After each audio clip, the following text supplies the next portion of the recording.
Hello mga kakusina! Ako po ulit si Ate Angel ng Kusina ni Angel. And for today's video, tuturuan ko po kayo ng another recipe na baka hindi mo pa nagagawa sa iyong kusina. Kaya't panoorin ang buong video dahil madali lang po ito. Yan. So this time po, naglalagay lang ako ng 1 can or 390 grams na ube condensed milk. Yan. So dapat po ube condensed milk na yung gagamitin natin dito sa ating recipe para po hindi na tayo magkukulang pa doon sa lasa na ube. Yan. So, kung meron po kayong mabibili on market, much better po talaga na ube condensed milk yung hanapin ninyo. And then, maglalagay lang tayo dyan ng konting salt. At magsasabay na rin po tayo dito ng 400 ml na coconut milk.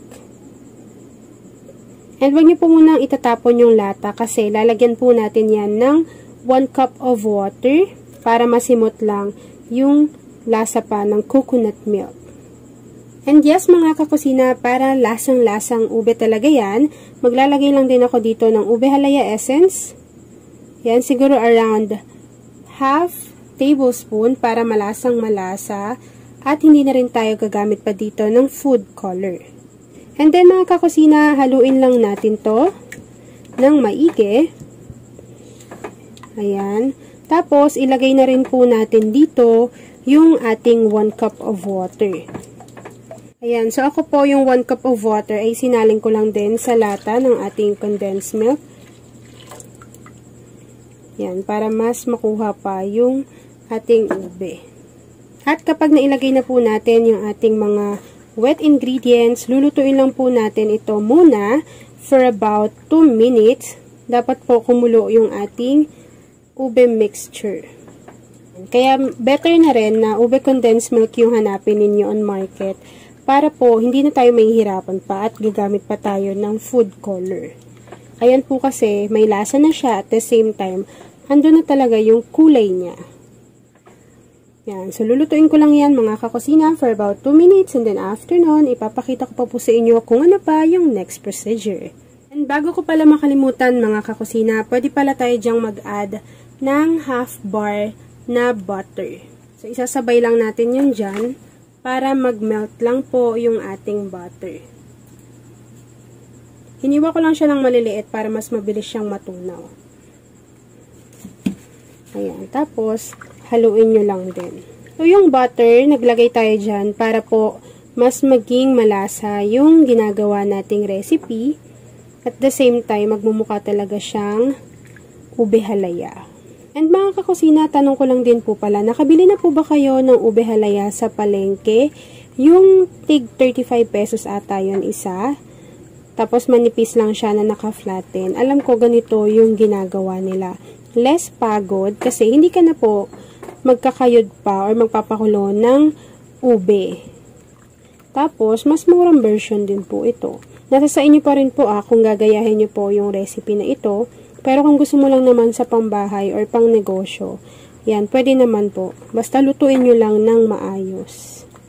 Yan, so hinihintay ko na lang mag-melt yung ating butter bago po tayo maglalagay dito ng 3 cups of cake flour. Kung wala naman po kayong cake flour, pwede na po kayong gumamit ng all-purpose flour.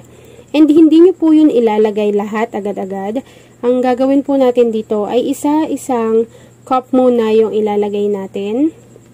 And then, kapag inilagay po natin yon, dapat naka-off yung apoy sa ating kalan. Kasi ito, pinapakulo na natin yung ating ube mixture. So, kapag inilagay na natin yung ating cake flour, maluluto rin po yan dyan. And, 1 cup lang muna yung ilalagay natin para sure tayo na luto yung inilagay natin na cake flour. Ako po, personally, cake flour yung ginamit ko para mas malambot yung kalalabasan. Pero kung wala, pwede kayong gumamit dyan ng all-purpose flour. Yan. So, kumulo na po ng maigi yung ating ube mixture. Pwede na po nating i-off muna yung apoy at ilagay na po natin yung ating cake flour. Yan. So, ito po ay 1 cup. Ilagay lang natin yan dito. And make sure po na haluin natin to ng maigi para maluto yung ating cake flour. So, make sure po na naka-off yung apoy Tapos, haluin nyo lang na maigi yung ating cake flour para po mawala yung kanyang puti-puti. At maluto rin po yung ating cake flour. Yan o. Piga-pigain nyo lang siya sa gilid ng ating kaserola. Yan. Tapos, idagdag natin to dito. Yan. Sa pagluluto naman po nito, syempre kailangan din natin ng mahabang pasensya kasi mahirap pong tunawin yung ating cake flour. Yan. Dapat po walang puti-puti. Pero mamaya, magiging maganda yung kalalabasan yan kasi magiging makinis po iyan. Nasa pagluluto lang natin. Diba? Kung gagawin nyo yung recipe na to mga kakusina, less, na siya, kumbaga, hindi na kayong gagamit ng ube, hindi na rin po kayo magpapakulo pa nun. Pero, kagaya nga ng sinabi ko, nasa sa inyo pa rin kung gagayahin nyo po yung recipe natin. Basta ako, tinuturo ko lang po yung way na to. So, ito na po yung ating last 1 cup. So, in total, 3 cups of all-purpose flour or cake flour yung inilagay natin.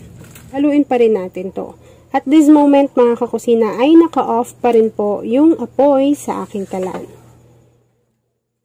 Ayan. And mapapansin nyo po, halos mawawala na rin yung liquid dyan kasi ma-absorb na siya ng ating cake flour. Kapag wala na po medyo puti-puti dito sa ating kaserola, pwede na po nating i-on ulit yung apoy sa ating kalan over medium to low heat, and then continuous po natin tong hahaluin hanggang sa maluto ng tuluyan yung ating cake flour, and then after po nun, papakita ko sa inyo yung tamang consistency. And so habang hinahaluin natin kasi to, maya-maya mapapansin niyo na magiging makinis yung kalalabasan ng ating recipe. At kapag naka-on na yung apoy sa ating kalan, wag nyo na pong hahayaan pang hindi to haluin kasi masusunugan po tayo ng ating mixture. So, dapat habang mahina yung apoy, ay continuous nyo po tong hahaluin. Ayan, tas ganyan ninyo lang siya, parang i-flatten nyo lang para po maluto yung, ayan o, yung iba pang cake flour. Kaya, mahina lang din dapat yung apoy para hindi rin po mabigla. So, bali, hahaluin ko lang to ng hahaluin hanggang sa makuha ko na po yung tamang consistency. So, dapat, hiwa-hiwain yung ganyan. Tapos, check nyo kung nandun may mga puti-puti pa. Tapos, piga-pigain nyo lang na ganyan para maluto pa po yung ating cake flour. Kapag nandito na po kayo sa stage na to, ay mahihirapan na kayong maghalo kasi po, lumalaban na rin yung ating mixture. Tapos, minsan po, iba-iba kasi yung absorption ng ating harina.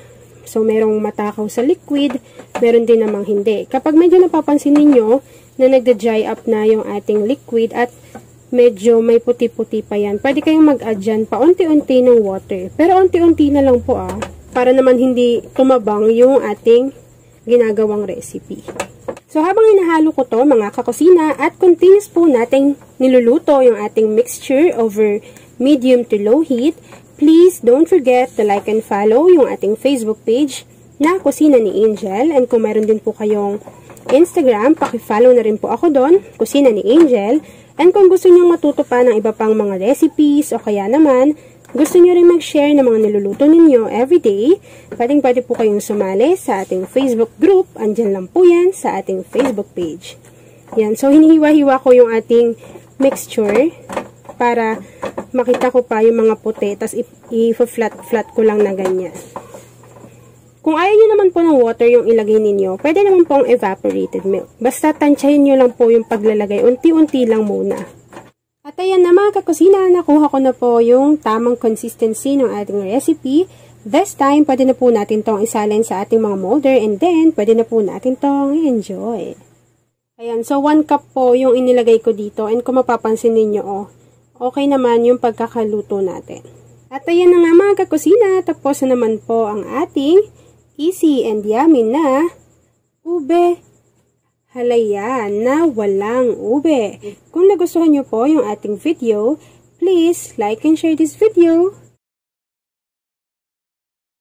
At kung hindi pa po kayo nakakapag-subscribe sa ating YouTube channel, Please click subscribe button, click nyo na rin po yung notification bell, click all para lagi kayong updated sa bawat ina-upload kong mga videos. Yun lang mga kakusina, thanks for watching and enjoy this video. Yan, so ganyan po yung kanyang consistency kapag malapitan sa camera.